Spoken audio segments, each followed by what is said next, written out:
Welcome back. In this video, we will be ordering the Starlink device.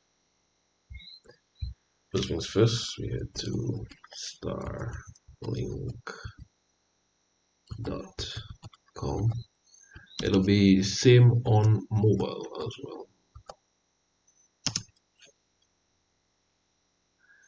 So we load this up, and then as you can see, probably the United States. So we go to /DM for the Dominica domain. It doesn't really matter which country you're coming from, it have no / whatever, right?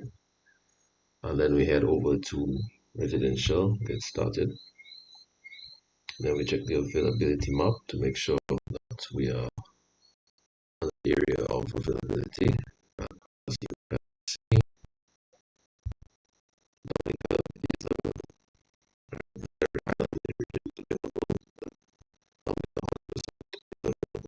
So we can look here, type in Dominica, just right here, tap, and it gets started.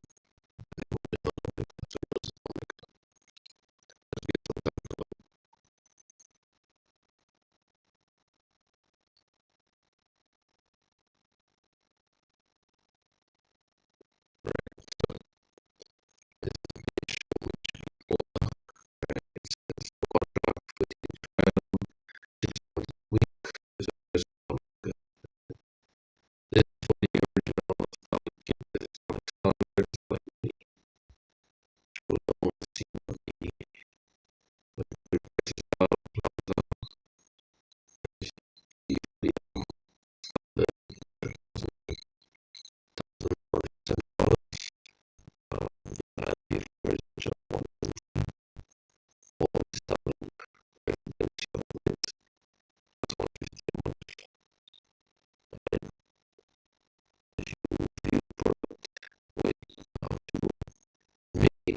time.